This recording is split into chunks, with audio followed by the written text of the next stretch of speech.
know, this Black Friday, you can sleep in. All over the region. Retailers are calling this their 149,000 stores offering Millions of sales dollars in cash greater sales changing hands. starting in New York. And we know because we Hit the stores. The flu season is off to its earliest Appears to be a previously unknown variant of the flu, suspected case catching many experts off guard. Today I was feeling like maybe I was...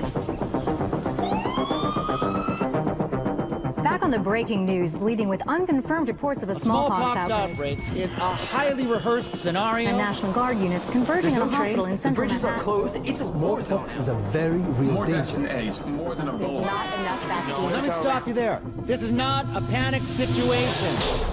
An entire American city known as the green poison. Central Park has been converted to a mass burial ground. Power outages, gas line leaks, fires. The government. We're expecting another night of widespread looting. People of New York are begging. What would happen? Our first responders are either dead No resources available. or treated like animals. It's not our job. We're not trained for.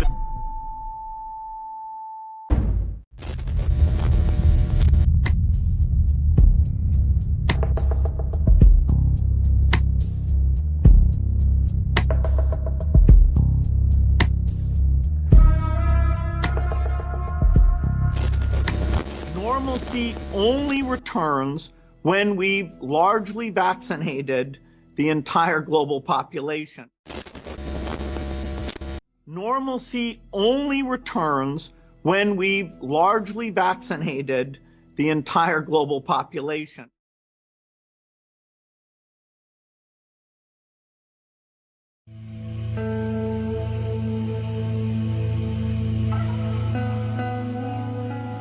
Dr. Judy Mikovits has been called one of the most accomplished scientists of her generation.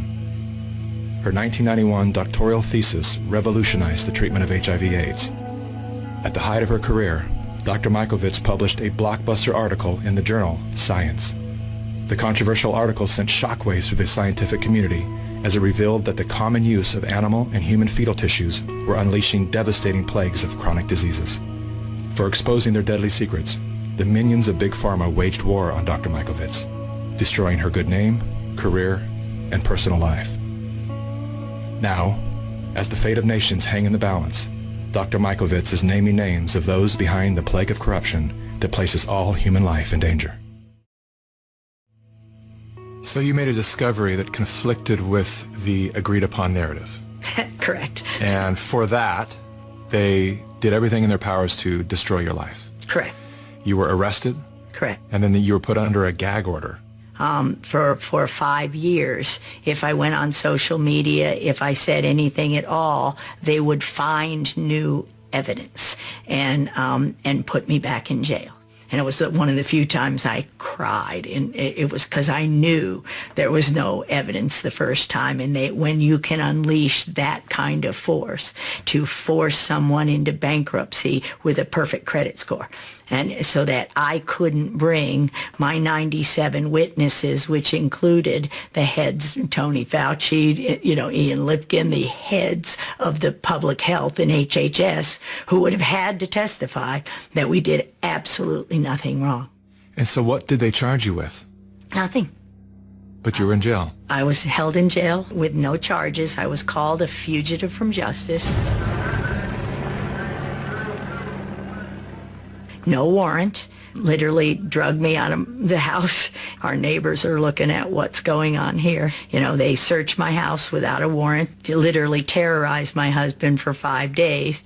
They said, if you don't find the notebooks, if you don't find the material, which was not in my possession but planted in my house. As if you took intellectual property from the laboratory. Is Yes. that correct? It was intended to appear as if I took confidential material, names, and intellectual property from the laboratory.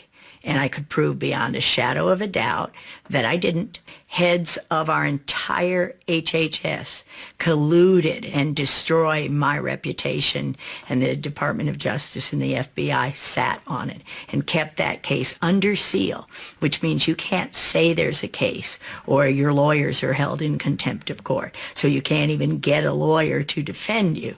So every single due process right was taken away from me, and to this day remains the same. I have no constitutional freedoms or rights. Yet you sit here. I think a lot of people would probably have just taken the retirement out early, laid low, but you have decided to come forth when your gag order has been released to write a book called Plague of Corruption, Restoring Faith in the Promise of Science, and you are naming names. Absolutely. Apparently their attempt to silence you has failed, and I have to ask, how do you sit here with confidence to call out these great forces and not fear for your life as you leave this building? Because if we don't stop this now, we can not only forget our republic and our freedom, but we can forget humanity, because we'll be killed by this agenda. So Anthony Fauci. My name is Dr. Tony Fauci. I'm the director. The man who is heading the pandemic task force was involved in a cover-up. He directed the cover-up. And in fact, everybody else was paid off, and paid off big time. Millions of dollars in funding from Tony Fauci, Tony Fauci's organization, National Institute of Allergy and Infectious Disease. These investigators that committed the fraud continue to this day to be paid big time by the NIAID. And the whole world is listening to his advice for how to handle this current pandemic. How do we know that what he's saying is what we need to be learning?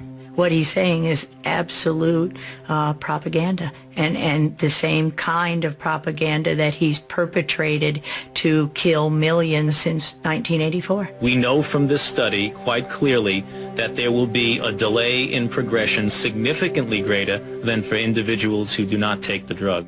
It started really when I was 25 years old.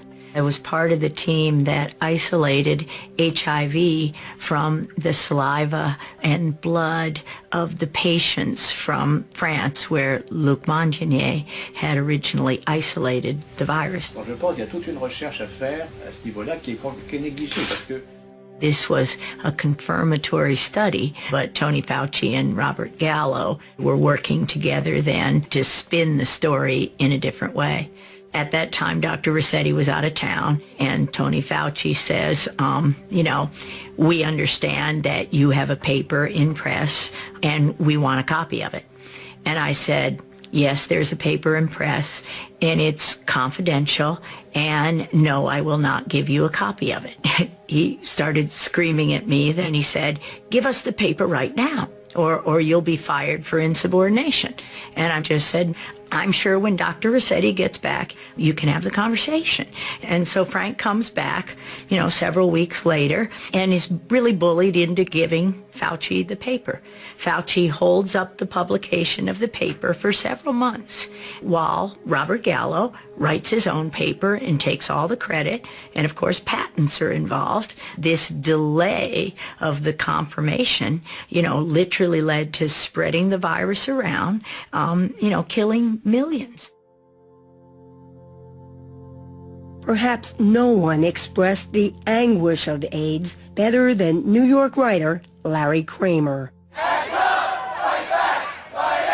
But he was even more angry at the federal government and the pharmaceutical industry. One person who felt Kramer's fury was NIH Dr. Anthony Fauci. It's still been crushing to me to think that I didn't know my work in 1999 was something that had been avoided. From 83 and 82, when the virus was isolated, the virus didn't have to wait until 84 to be confirmed. Think of how many people, the entire continent of Africa, you know, lost a generation as that virus was spread through because of the arrogance of a group of people, and it includes Robert Redfield, who's now the head of the CDC. right along with Tony Fauci. They were working together to take credit and make money, and they had the patents on it and tailored them to IL-2 therapy, which was absolutely the wrong therapy. And had that not happened, millions wouldn't have died from HIV. How can a man who's giving, any person who's giving global advice for health own a patent in the solution in the vaccine? Isn't that a conflict of interest, or shouldn't it be? It is a conflict of interest. And in fact, this is one of the things that I've been saying and would like to say to President Trump: repeal the Bayh-Dole Act. Bayh-Dole fundamentally changed the way universities approach technology transfer, and you can see that best in the statistics. Universities obtain 16 times as many patents today as they did in 1980. Now, everybody's getting more patents, but still, universities' share of all patents in the United States is more than 5 times greater than it was before Bayh-Dole.